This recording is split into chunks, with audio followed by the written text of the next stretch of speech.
Tasmai Shri Gurave Nama. Welcome to Bhakti channel.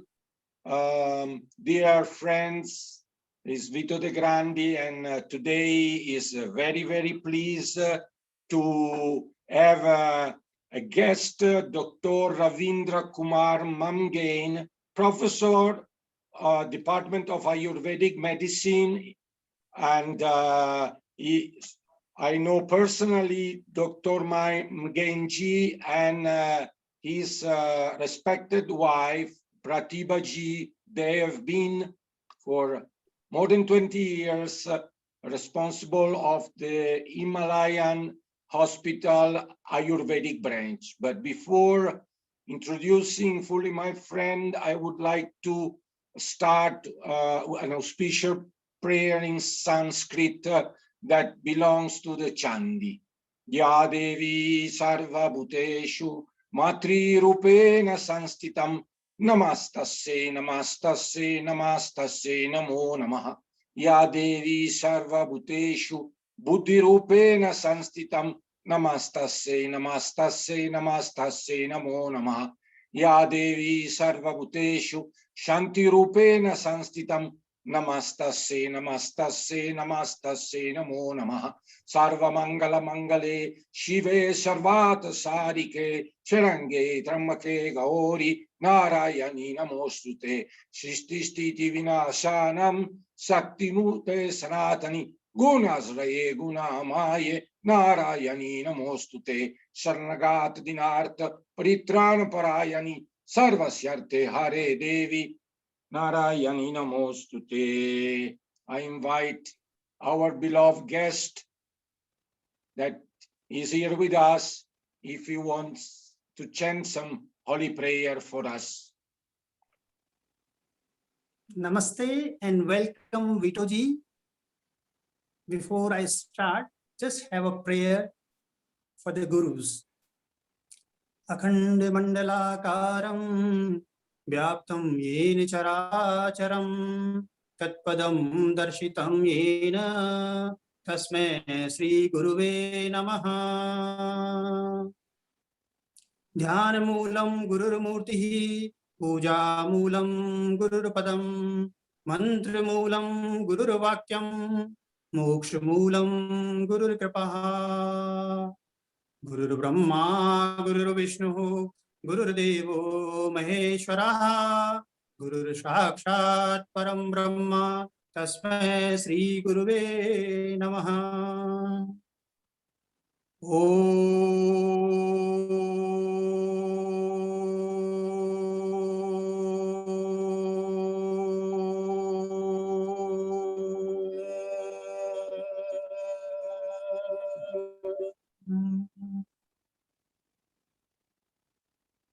I pray the divinity within all of you. Pranam, Namaste. Professor. Greetings from Rishikesh. Thank you, Rishikesh. It's a wonderful place by the Holy Ganga, and Professor Ravindra Kumar Mamgain ji has been working as a professor and consultant at the Department of Ayurvedic Medicine at the Himalayan Institute for 20 years. Also project coordinator 3 years for Information, Education and Communication Scheme project about Ayurveda, organized by the Ministry of Health and Family Welfare Government of India. And now he has a private clinic in Rishikesh, and he has joined many conferences around the world and many awards. And I would like to remember Shri Vaidyanath Ayurved Bhavan Gold Medal in 1987, Lucknow University, and as a professor, Harish Varup Kulkshetra Gold Medal in 1987 at Lucknow University. So I kindly ask to Ravindra ji to explain Ayurveda as a brief introduction, because as we know, Ayurveda is a huge and broad science, but we all would like to know more about Ayurveda. Please, Ravindra ji. Thanks, VITO ji. As you all of know that Ayurveda has its root backs to the Vedas, because Veda are enriched with variety of knowledge that includes your health, your science, your astrology, and so many other subjects. And its root goes back to the Atharvaveda. Most of the references regarding the Ayurveda you can find in the Atharvaveda. It has been written 5,000 years back, and we define it because in Sanskrit we call it Ayurveda. So we just define it. It is a science of life, and that is the beauty of Ayurveda. It is not just that you are treating the disease. We are putting more emphasis on the life, on a healthy life, how you can lead a healthy life. So Ayurveda focuses mainly on the prevention. It is more important not to get sick. It is not good to get sick and then get the treatment. And Ayurveda, that's why the main objectives of Ayurveda is swasthasya swasthya rakshanam. If you are healthy, just follow a healthy diet and lifestyle. That's why you can maintain your health. That is the prime object. And of course, definitely, sometimes if you are following even a healthy diet and lifestyle, but there are so many sufferings and illnesses which has so many different kind of regions, and it can come to you also. In that situation, definitely you need a treatment. So that is the second part, but we need to give more emphasis on the prevention. I will say, because Ayurveda has its root in the philosophy, in Vedas, and the Ayurveda has been originated from Vedas, having a lot of philosophical aspects also, and mainly from the Sankhya philosophy. You might have heard about the 5 basic elements, and that is the principle which has been taken from the Sankhya philosophy, and that says that we, the human being, this is a microcosmos, and this whole universe is macrocosmos. In Sanskrit, we used to say, Yataloke tat pit. Whatever is there in the macrocosmos or in the universe,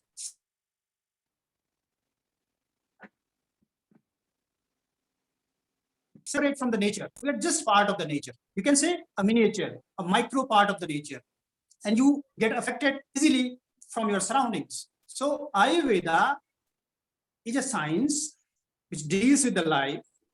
It is not experimental science. It is an experiential science, which is based on the experience of thousands of years, giving more emphasis to keep yourself in a good state of health, in a state of harmony. And that's why, according to Ayurveda, the definition you can imagine, which has been given by the WHO very late, but Ayurveda defined health in a very perfect way. That merely absence of the disease is not a healthy person, health. Because you may not have any disease, but still you are not happy. You have a lot of sufferings. So Ayurveda says that a harmony or balance in your life with the nature, with your inner nature, is the most essential part.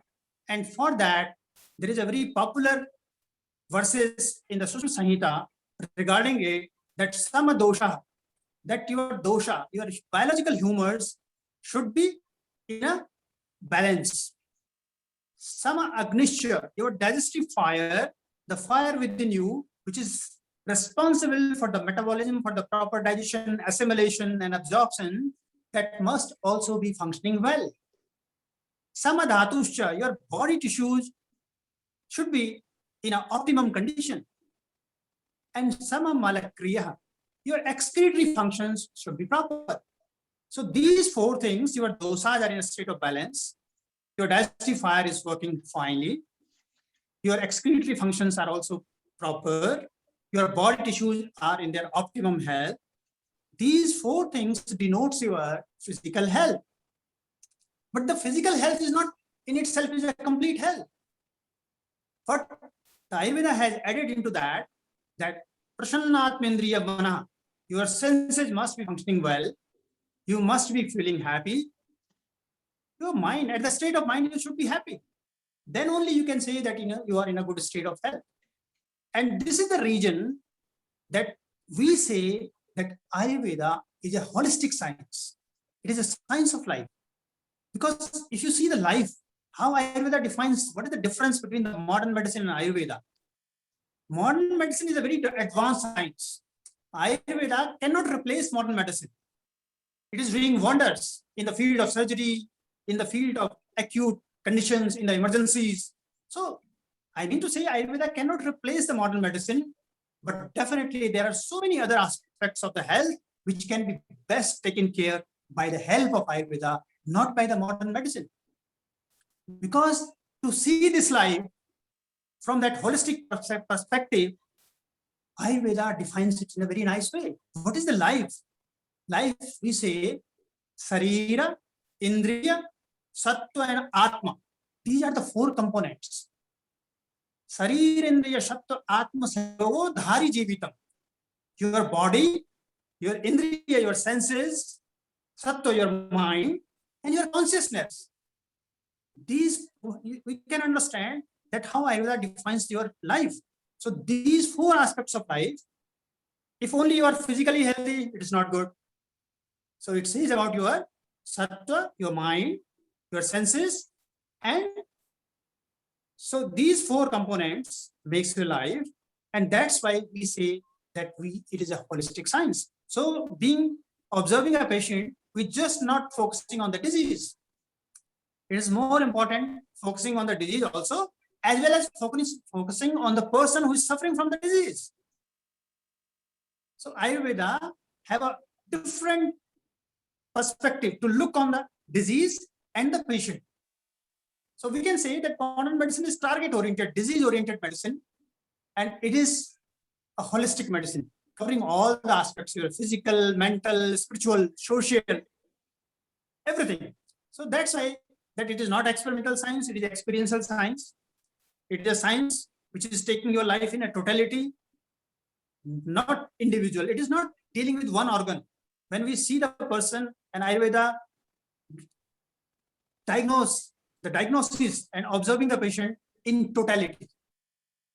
So that gives a very gross and subtle also knowledge about the body of the person, how which kind of disorder he is suffering, and from the disorders, what kind of problems he personally have. One person is suffering from one disease, the another person have also the same disease, but suffering is different because the body is different. Everybody is a little different to each other. So we have to see, and this is the way that Ayurveda examines the disease, examines the patient in a very holistic way. So Ayurveda, we can say that it is a holistic medicine which is treating the person at all the four levels, not only the disease, your physical health, your mental health, your spiritual health, your social health. So you can find the description in Ayurveda. No medicine describes about the conduct. That you should get up in the morning, then you have to do your brush, then you have to sit for meditation. You see, so your lifestyle and all that, they are so nicely described in Ayurveda. And that's why we say this is science of life. So this is how the Ayurveda has a little different approach towards the disease, towards the life, than the modern medicine. If you see a history behind, in the olden days, people have not that much of suffering because they are following their routines, their daily routines, their seasonal routines, their conduct and all that. So they are not inviting so many diseases. We all know, even Swami Rama used to say that 75% of the diseases, they are just psychosomatic. We are responsible for that, to create it because of our faulty dietary habits or lifestyle. Some of the diseases, we cannot stop them. But most of the diseases, if you are really following the healthy principles of Ayurveda and yoga, spirituality, if you're leading a life, definitely you will have less and less suffering. So this is, yeah. It's very nice, the concept you are expressing, Ravindraji, because I can feel that for you, and it is also belonging, when I say you, I I mean also the nation, the Indian attitude, the Hindu attitude that for you, the nature is the main, it is the center of everything. And the man rotates around the nature. And when understand that is the power of understanding his proper own nature, then everything will fall in balance and will be correctly according to the laws of the nature. That's a very interesting approach. Yeah, Ayurveda defined it very nicely, you know. You see, there is a very good verse which is written in the Charak Samhita. Dhi dhriti smriti vipransam yat kurute ashubham pragya aparadham tam vidyat sarva doshu prakopanam. If you are not using your intellect, dhi, your intellect, dhriti, your patience, smriti, your memory, these three components, your intellect, your patience, and your memory, if you are not utilizing them properly or judiciously, you are going to get so many problems. Your doshas will be imbalanced. They will be out of order. And then certainly you are going to catch some diseases. So nicely. Charaka also tells so nicely that who are the people who really who really cannot get sick, who could not get the sick because of their good habits. What are those habits? It is so nicely written in the Charak Samhita that most important thing, first thing is your diet and lifestyle.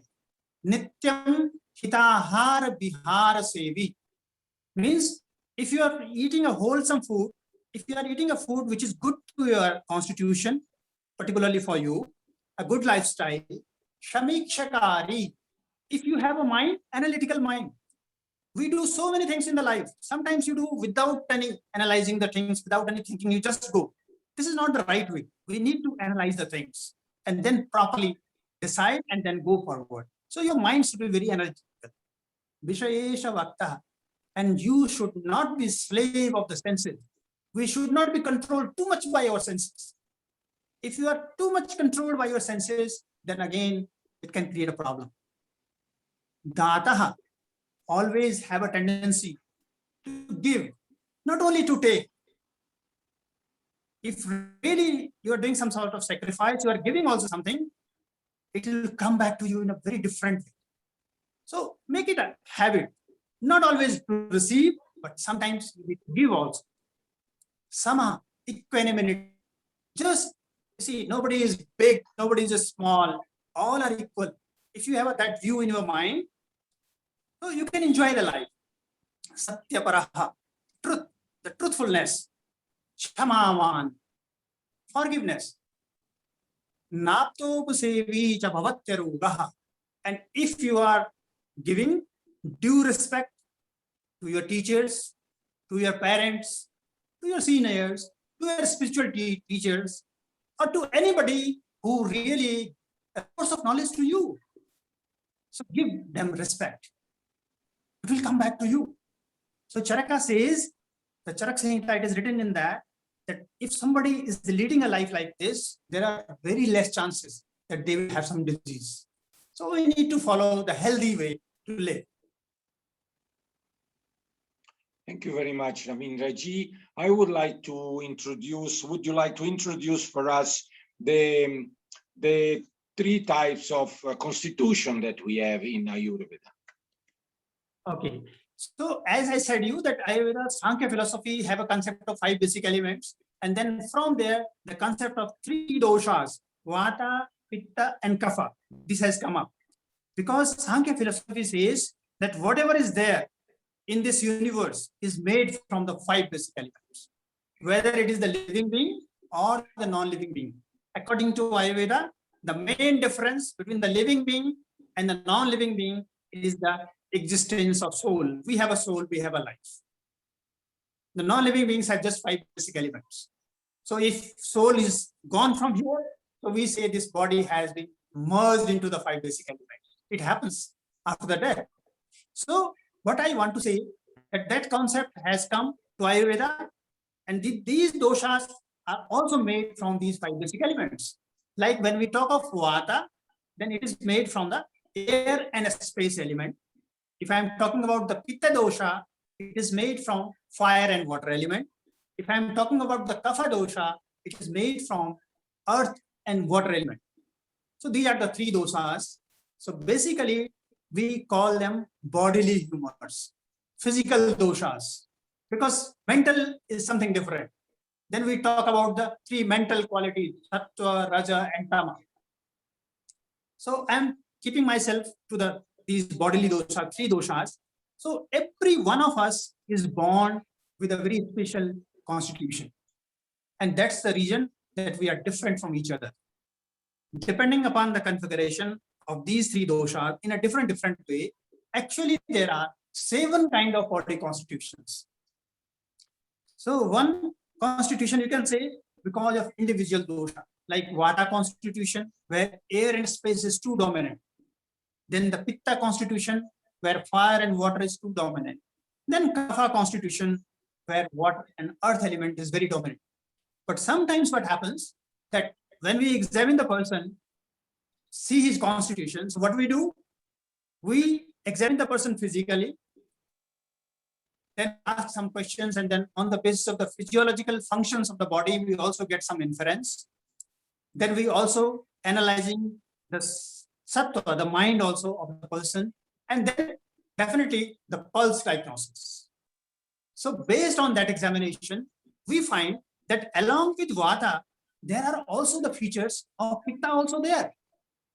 So in such situations, what we call this is a dual kind of constitutions, means vata is also dominant, but pitta is also dominant. So 3 constitutions are individual constitutions like vata, pitta, and kapha, and then dual 2 together like vata pitta, pitta kapha, and kapha vata. So when we say, it means that physician have seen the person and found that there are sufficient features of vata constitution also and pitta also. In those situations, we denote that constitution as having 2 dosas predominance. So 3 is 6 constitution, and then the last one is called sama dosas, means your vata, your pitta, and your kapha, all 3 are in a very balanced way. So Vito ji, you can imagine this is a little rarer constitution. Most of the people have either single dosa dominant constitution or a combination of 2. But what we can say exactly, this is not mathematical, but some people may have vata, pitta, and kapha very close to each other, and we can say that this is sama dosas, very balanced kind of constitution. And constitution, we call it in Ayurveda prakriti, and prakriti is decided, the constitution is decided at the time of the conception. It is not that you can change your constitution.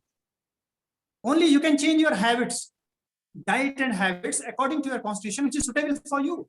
But you cannot change your constitution because it is said that Sukra Shonit Sanyoge Yo Bhavet Dosha Utkataha Prakriti Jayate Ena. So when mother and father meet, when there is fertilization, at that time there are so many factors which influence your constitution. So there are so many factors. Even the mother, the father, their constitution is one of the important factor. What is the intrauterine conditions of the mother at that time? What kind of food the mother is taking at that time? What is the season? That is also very important. Whether the conception in the summer, in the winter, in the rainy season. And again, the time is also very important. Whether the conception in the morning hours, in the daytime, or in the evening, or in the night, because these doshas have a special rhythm. In the morning, we know the kapha is more. In the daytime, pitta is more. In the evening, vata is more. So you can understand these factors are influencing the constitution, and that is the final constitution, which is determined at the time of the conception. So what is the benefit to know that constitution is? You see, because I said that Ayurveda is not to treat only the disease. Ayurveda gives more importance not to get sick. And if you know about your constitution, then what you can do, you can find the right way in terms of your diet and lifestyle, which make a balance of your doshas, and you will not fall sick. So this is how the concept of constitution is described in Ayurveda. Now, how the physician get to know about it? So I said the anatomical consideration, because there are physical and anatomical features, their physiological function, your pulse. On the basis of that, we can see.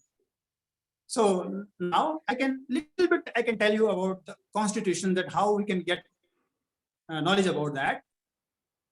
For example, if I say that this X man is having Vata kind of constitution, so simply it means that he have air and a space. These two elements are dominant in his constitution. There are other three elements are also there, but dominance is of air and space. So just imagine if somebody have air and space more, what kind of features this person may be showing to you. So air is very light, space is light. These are the things. So how we describe the whatever the features of those elements, you can find those features in the constitution in terms of physical, anatomical, functional, and even spiritual or mental. All the features related to air and space will be dominant. So in a very simple way, what we can say, for example, Vata is dominant. So if you come to the whole body, so generally these kind of people will not have a tendency for obesity or big body. Most of them may have a lean, thin, slim, those kind of structure, the body structure. If you talk about the skin will be slightly rough, dry in nature. Because you see, if you take a piece of cloth, wet cloth, and air is blowing, this cloth will be dry very soon. So Vata have a tendency because of air element. And then, air is always moving. You cannot keep air in a closed chamber for a long time.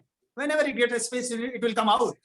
So Vata person, what will you do? Little bit, you see, you can say hyperactivity, little bit more mobile, cannot sit quietly at one place. So what I mean to say that body movements, because you see all the body movements in the body is governed by the Vata.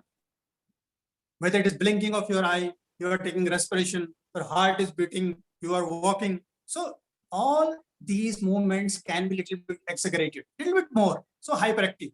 So you can say in the physical form, you can say the hyperactive. If you say at the level of the mind, so you can say rapidly, thoughts are changing rapidly. These people are very sharp in grasping the things. So if they are in the lecture, they can pick up the things, they can grasp the things very fastly, but cannot retain for a long time. So memory will be short, but grasping of the things will be more. No?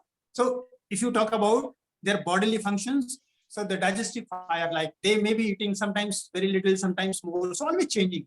If you talk about their bowel movements, may have a tendency for the constipation because they have a tendency to dry up. If you talk about at the level of the mind, as I said about the memory, so these people have more tendency towards restlessness, anxiety, and those kind of things. But because air is very dynamic, so these people are very, very, you can say that always very enthusiastic. They always wanted to do more and more things. So what can happen? They can take so many tasks in your hand, but it is difficult to complete everyone because it needs a lot of time and all that. So what they want to do. So we just see these dosas in their state. If somebody is having like pitta dominance, a fire is dominant, then we can say that what is the basic nature of the fire? Fire is so hot. So if you think in terms of the like mental features, so these people are so intelligent, very sharp, very analytical, because they process the thoughts in a very nice way. Yes, they are very intellectual, they are very professional.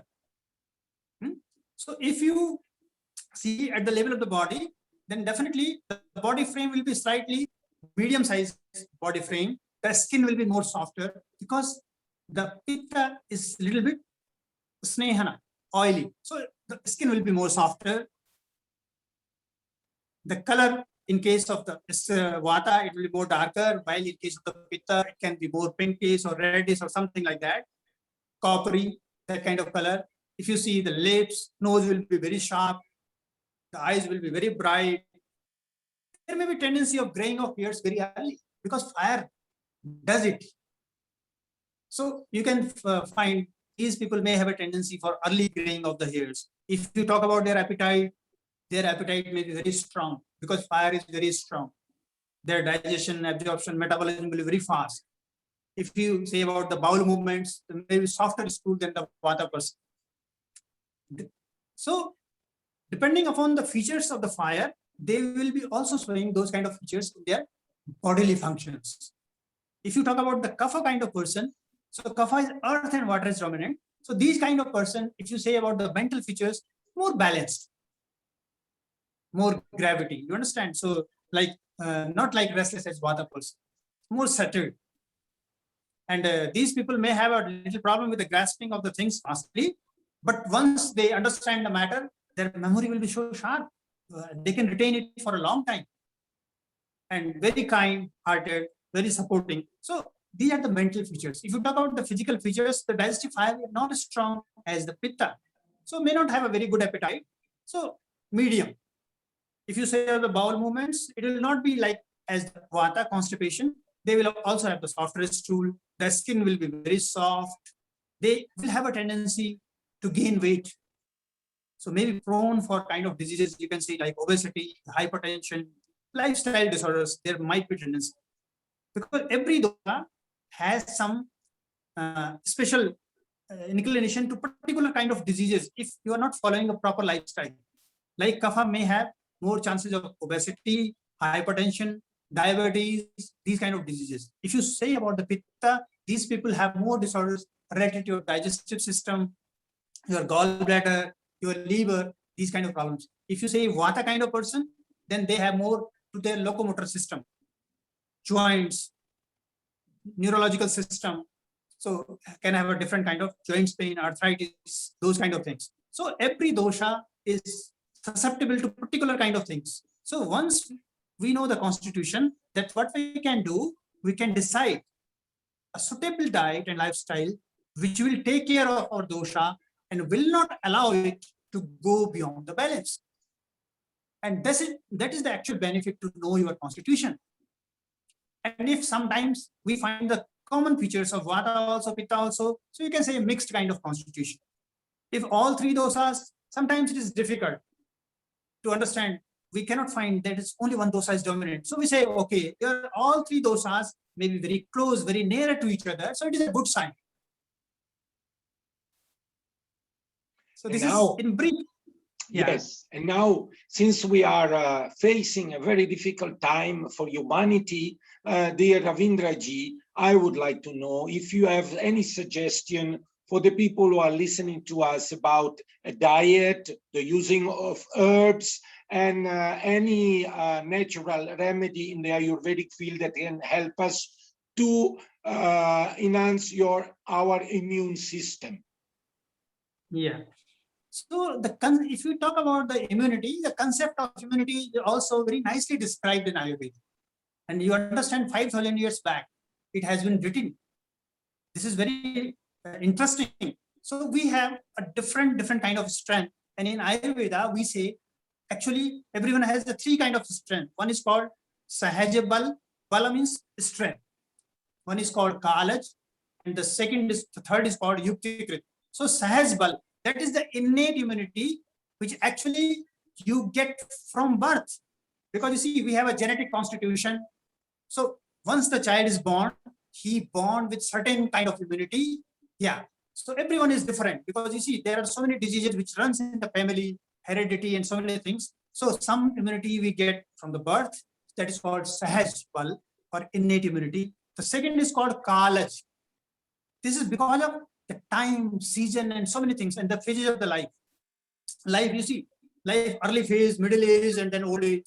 If you talk about the seasons, the spring, summer, winter, rainy season, they also have their impact on basically on your immunity. And in Ayurveda, the Kala is described like Adana Kala and Visharak Kala. Adana Kala means when sun is so bright, it takes out your energy. And when Visharak Kala is the winter months when basically the your energy is conserved and your immunity is better.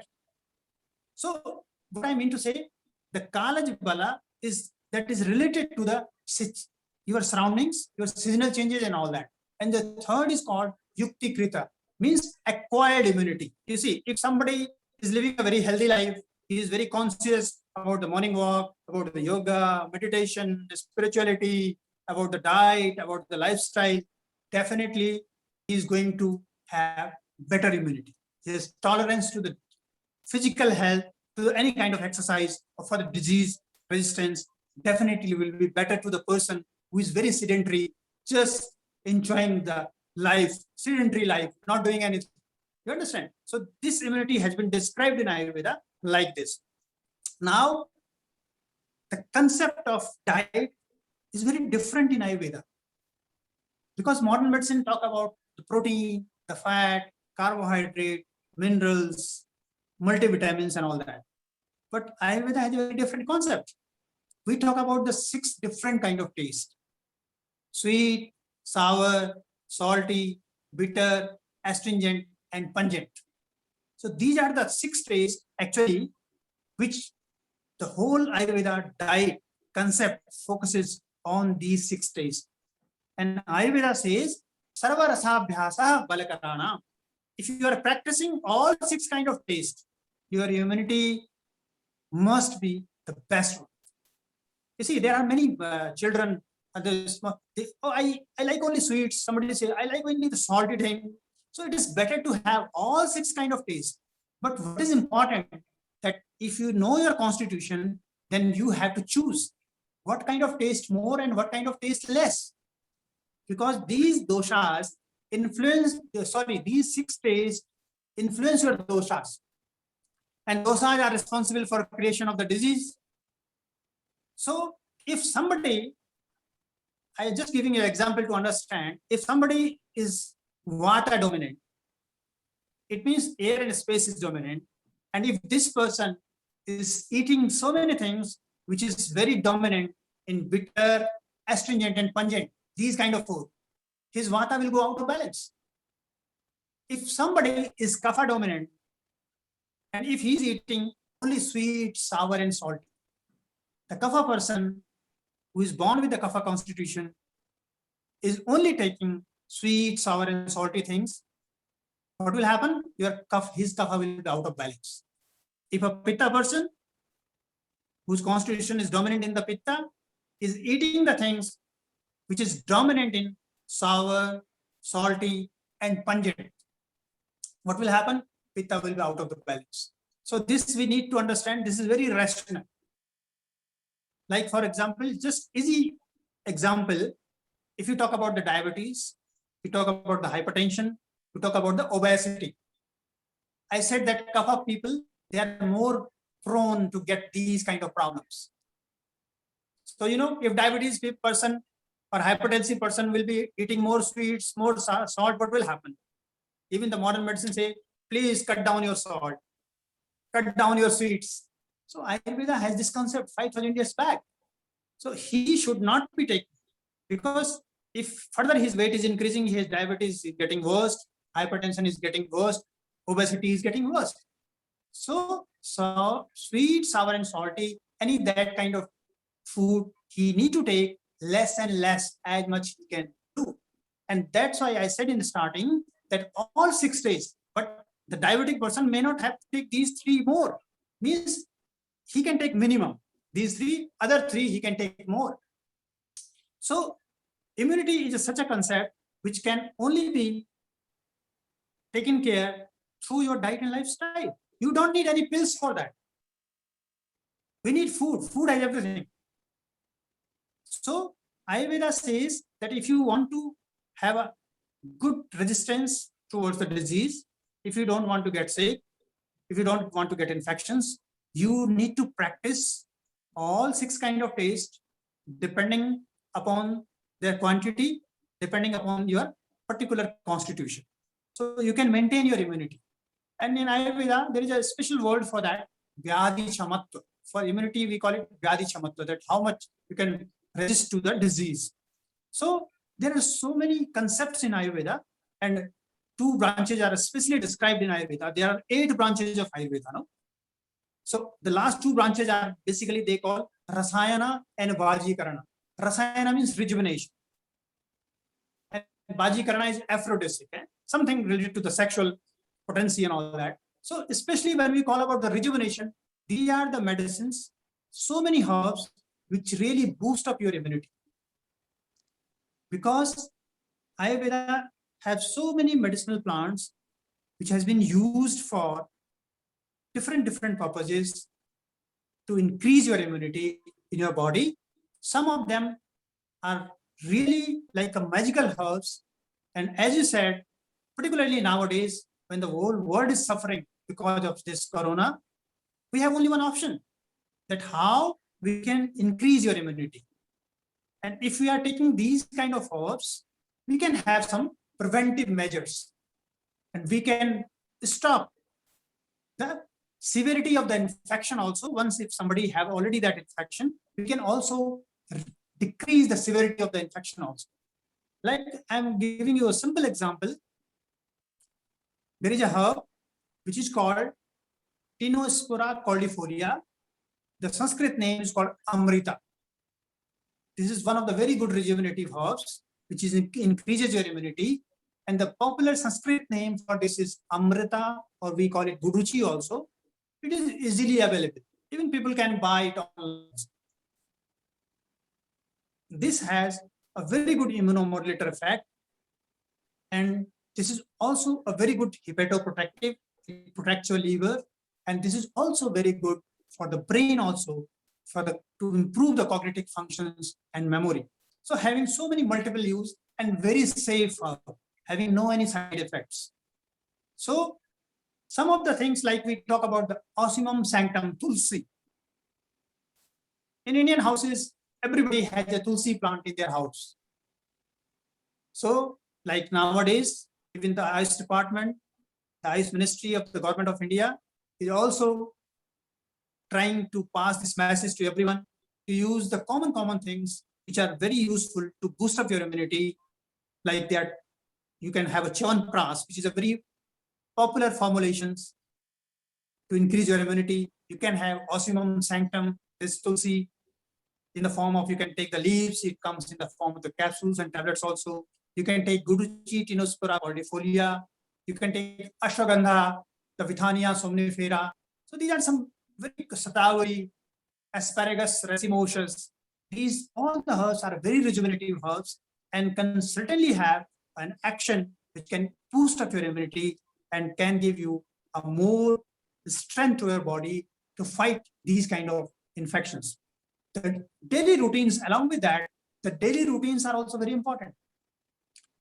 You see, now we are not following those kind of things nowadays, but Ayurveda says that when you are going outside, coming from outside to the home, just wash your nose, wash your nostrils, wash your face. You see what we are doing in the corona. We are also nowadays passing these passages, clean your hands, clean your face, because you can prevent the severity of the infection.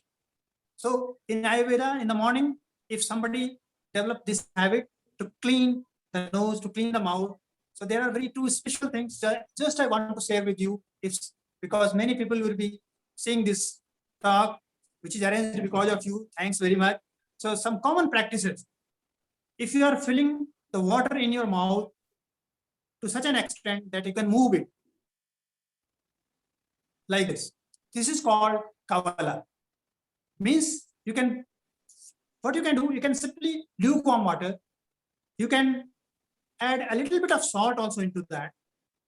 Just move it within the mouth multiple times and then spit it out. If you have some special problems regarding to your oral cavity, you can put a little honey into that. You can put a little turmeric into that. So all the microbes, which is not good for the health, you can clean your oral cavity nicely. This will strengthen your gum. This will improve your oral health. Then another practice is called Gandusa, in which we fill the mouth completely, like blown up completely, and you cannot move, and hold it for some time, as much as you can hold it like this. What will it do? It will strengthen your all these facial muscles, your jaw, your all the nerves in this particular area. You will have less and less wrinkles in your face. So if you are practicing these two simple things every day in the morning, it is very beneficial. If somebody can do, especially with the oil, then definitely the result will be much and much better. If you can do with the coconut oil, same thing with the coconut oil. You can take the sesame oil also. So, and what we call it oral swishing. So you can just move that oil inside the mouth. This is very good. So this will also prevent from the even these kind of infections which we are facing today. We can prevent the severity of the infection. And then you can have just some nasal drops, some oil. You can have a little steam inhalation. So these are the some common things which we can, particularly at this time, we can save us from this kind of infection. So to increase our immunity, I will suggest everyone, just try if to understand your own body. Doctor is not in outside. Doctor is inside you. Your body itself has a doctor inside you. So it will tell you something. If you eat and you feel uncomfortable, it means it is not good for your health. You need to understand. That's why I'm saying you must have an analysis in your mind. So a healthy diet, a healthy lifestyle, along with that, you must have an inclination definitely towards to lead a good social life, having a spirituality in your life, whatever the yoga, meditation, these kind of things you can do, whatever you can offer something to the society, that will be in a very complete way, you will leading a very healthy and happy life. I'm thanking you very much, Dr. Ravindra Kumar Mamgain ji. I am informing the friends who are listening this wonderful video about Ayurveda that Ravindra Kumar Mamgain ji and his wife Pratibha ji are based in Rishikesh. You can contact them through email dr.r.k.mamgain@gmail.com or through WhatsApp message 0091 9837 291005. I'm very grateful and remembering that you can find all these herbs that has been mentioned by Dr. Ravindra ji in our Indian Emporium in Perugia, via the Filosofi 24, and I will look forward to have another Satsangha with Mamgain ji in the coming future. Thank you again and again, and pranams. Thanks, Vitoji. It is my pleasure. Thanks.